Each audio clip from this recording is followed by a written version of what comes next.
हर हर महादेव। श्रावण मास महात्म्य कथा अध्याय 24वां। आप सभी को श्रावण की शुभकामना।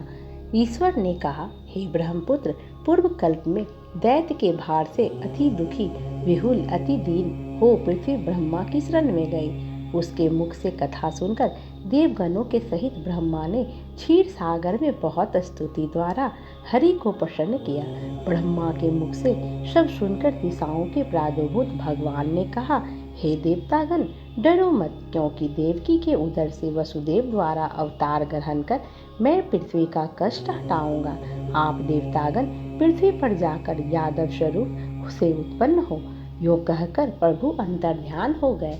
देवकी के जठर से उत्पन्न होने पर वसुदेव ने भगवान को कंस के डर से गोकुल में रखा।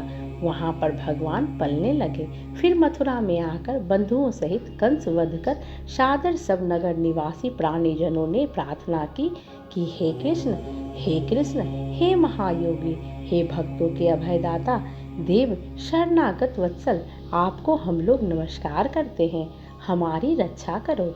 हे देव, हम आपसे कुछ प्रार्थना करना चाहते हैं, उसे आप सुनिए। हे देव, किसी को भी आपके जन्मदिन का ज्ञान नहीं हुआ।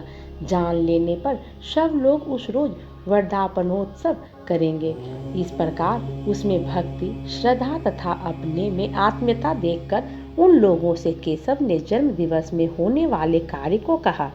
उन्होंने श्रवण कर उसी विधान से व्रत किया। व्रत करने वाले को भगवान ने वर दिया।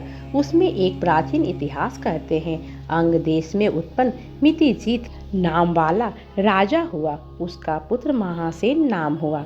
वह सत्य द्वारा जीतने वाला तथा सन्मार्ग अनुयायी था। वह सर्वज्ञ राजा सविधि प्रजा को प्रसन्न रखता हुआ रक्षा करता था। उस समय देव योग से पाखंडियों के साथ बहुत दिनों तक अधर्म में लगा रहा। उसने वेद शास्त्र तथा पुराणों की बहुत निंदा की और वर्णाश्रम धर्म से बहुत द्वेष करता था। हे मुनि सत्तम, योग बहुत काल बीतने पर काल के वशीभूत हो यमदूतों के वश हुआ। पास बंधन में बांधकर यमदूतों ने यम के समीप लाकर दुष्ट संगति योग से उसे बहुत पीड़ा तथा ताड़ना दी। फिर नरक में गिराकर बहुत काल तक यातना दी। भोग कर अविष्ट पाप द्वारा यह पिशाच योनि में गया। भूख प्यास से दुखी हो मारवाड़ देश में घूमता हुआ किसी वैश्य के शरीर में प्रवेश कर उसी के साथ पुण्य देने वाली मथुरापुरी को गया।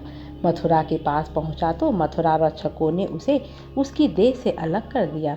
वह वन में तथा ऋषियों के आश्रमों में घूमता हुआ कदाचित दैवयोग से जन्माष्टमी के दिन मुनियों तथा द्विजों द्वारा की जाने वाली महापूजा और नाम संकीर्तन आदि से रात भर जागता रह गया, जिससे उसी समय प्रेत शरीर छोड़कर विमान द्वारा विष्णु लोक को गया। वह यमदूतों से व्यक्त हो दिव्य भोग संबंधित हो गया। इस व्रत के प्रभाव से विष्णु के साथ तथा सानिध्य से मुक्ति फल प्राप्त किया। प्रेम से बोलिए विष्णु भगवान की जय, शंकर भगवान की जय।